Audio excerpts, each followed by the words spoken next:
Want to match into residency, or you're matching this year, this March 21st, 2025. If you're doing residency at all, this is the video you need to watch. So whether you're a US medical student or an international medical graduate, I'm gonna go through the step-by-step of what you need to do to apply for residency and how the whole process looks like, because it's kind of confusing, kind of doesn't make sense, but it all works out in the end, right? So I'm Kartik Goswami. I'm a fourth-year medical student. I am from Northern California. I'm applying to internal medicine and I'm waiting on my match results this March. So without further ado, let's get into the video. So what is the NRMP match? The NRMP match is all about getting into residency in the US. So how does this process even work? Well, it's a process where residencies and students submit lists of each other. The residency spots list, their top students in order, and students list their top preferences from the places that interviewed at. And then it goes into an algorithm created in the 1960s to where a match is made on whether this student's top preference is matched with their top rank list, and makes a match for them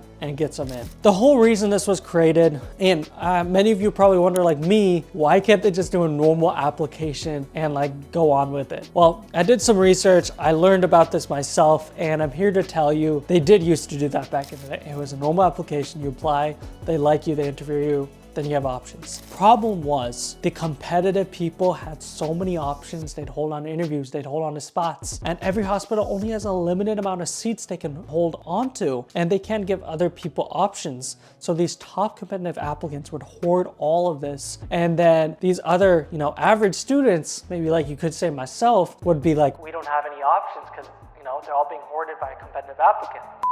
And then people would be applying like 2 years before they graduate from medical school. It'd be super competitive a process, or it became super cluttered and super chaotic. So they made this in the 1960s of a match system where the computer algorithm matches your rank list preference with the program's rank list preference and makes a match. The cool thing is, in the past 2 decades, they've changed the algorithm a little bit where it actually prefers the student's preferences. And that's kind of fascinating. You have more of a say in where you're gonna match than the program ranking you does, which is a good thing, which is why when you're submitting your list, you should be doing on preferences where you want to go, not where you're likely to match. It should be desires of your kind, because if you think you're going to match into a lower tier program that you're not going to be happy with, why would you want to put that? But let's say you don't even have the options, maybe you have 1 or 2 interviews, pick the top ones you like, or if you don't have that many options, just put them up there and let it happen. Go with your preferences, because the system is going to prefer your list over the residency place list. So how do you even get started with this whole process? It's pretty confusing.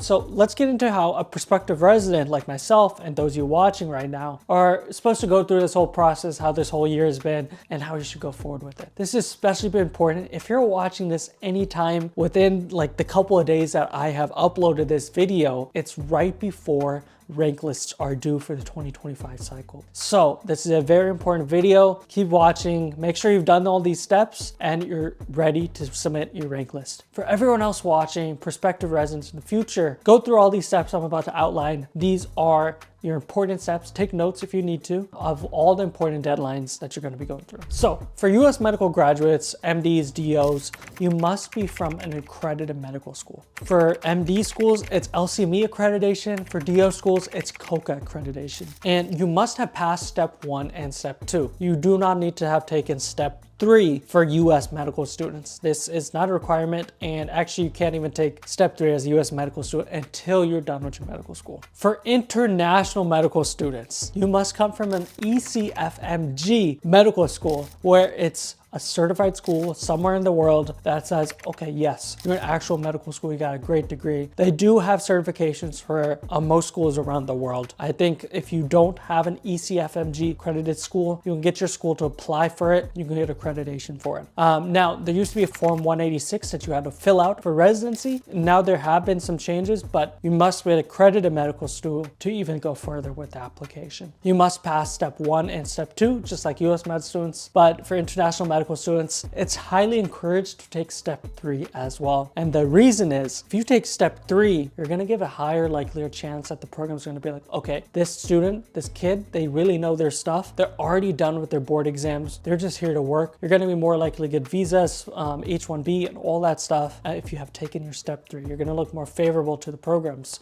versus if you haven't taken step 3. So what are the timelines for the NRMP match? Starts in June. So for me, June 2024, ERAS opens up, the whole application portal opens up. You get to see everything that you can fill in, what you have to fill in. And then it's due in September. So you have from June to September to submit the application. Here's a cool trick. Submitting early doesn't make a difference. You just need to submit by that deadline. By the end of September, programs start getting your application, they get to see it. So you must submit it before that deadline. I believe for me, it was the last week of September that programs got to get our application. So I submitted about a week before then. I wanted to be extra cautious. I didn't want any mess ups to happen. So I wanted an ample time to submit my application, make sure it's in the system. So when programs get my application, you know, it'd be all good. And then October, literally once I submitted my application, the first day I started getting interviews. From that point till January, till basically now point of filming, I've been doing interviews, I've been doing socials, I've been doing second looks, all this type of stuff. You know, it's pretty fun season. You just interview, you talk,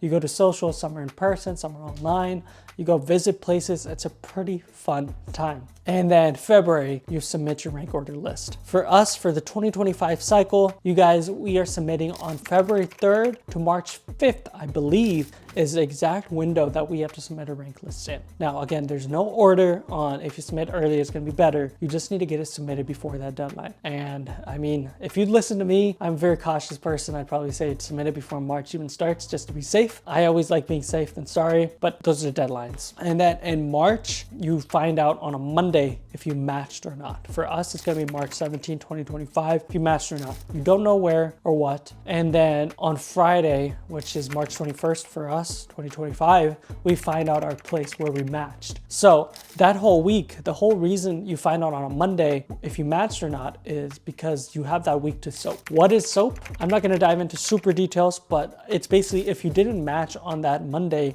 you have a whole week to scramble, figure out whatever programs are open, whether they have spots for you, and then you can figure out a match.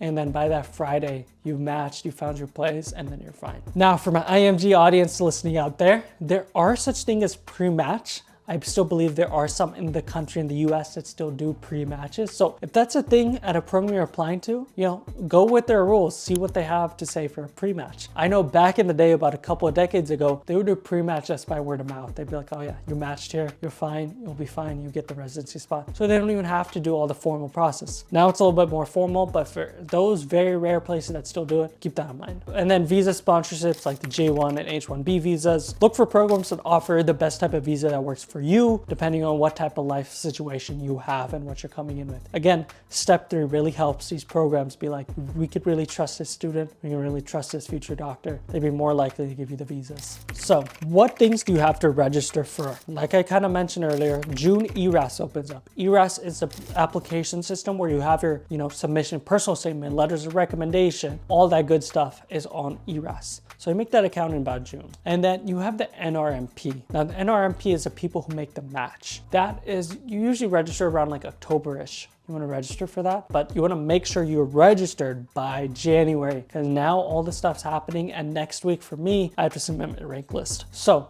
you want to make sure you're registered for NRMP and ERAS. ERAS before NRMP so you can get all the apps in. NRMP so the actual match can happen. The NRMP requires like your ERAS account number so it can connect to your application, so it can see what places, you know, you submitted applications to, interviewed at, etc. So when you're doing your ERAS, what are the things you need to do? Well, number 1, you need to do your personal statement. That's a big one. And for IMG folks out there, I know personal statements aren't the biggest thing you've done or worked on before. So it's a little bit different way of writing. You actually got to write about yourself, not about like something else.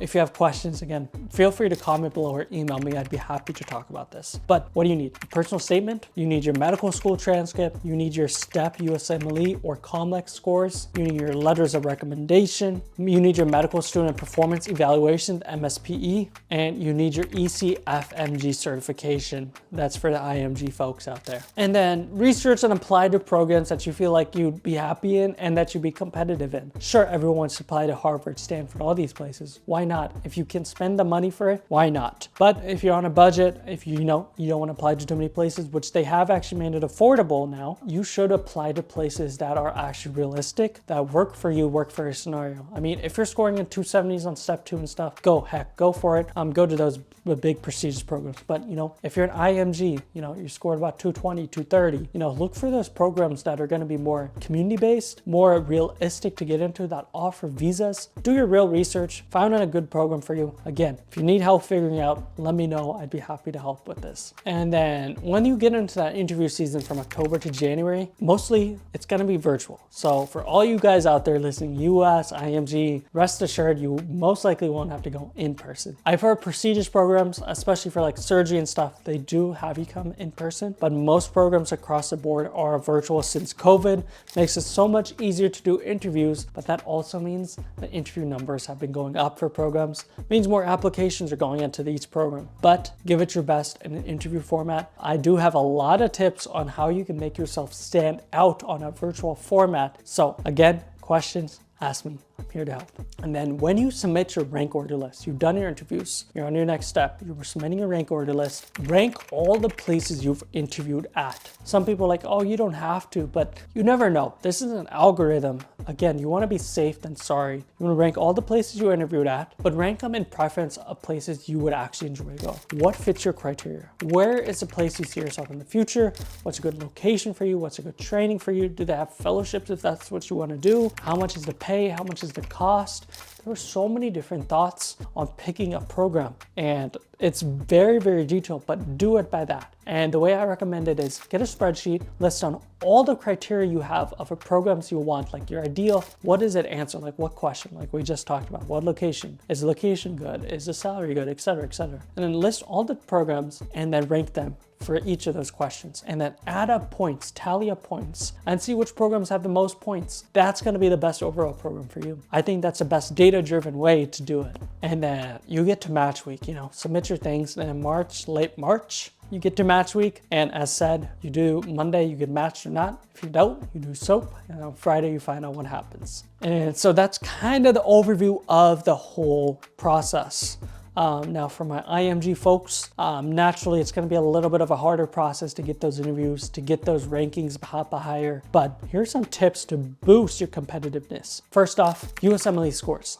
Biggest thing ever. The higher you score, the more doors you open for yourself, because places love seeing high scores. If you have a low score, you automatically get kicked out of certain programs. So make sure you score well on those. Secondly, have some US work experience. If you can get to the US, you can shadow physicians, you can get in with some office or hospital, please do that. And when you get in, get a letter of rec from them. That is so big of a deal. That shows that you've not only worked in the US, you like the environment, but people in the US are pledging for you. So that's something you should do if you can get a hold of that. And then fourth, you want to do research. I get so many questions. You have research available, do you have research available? And research is an important thing. You really should, especially in IMG, you want to leverage yourself. Try to get like 2 to 3 research papers out there. That would be really good.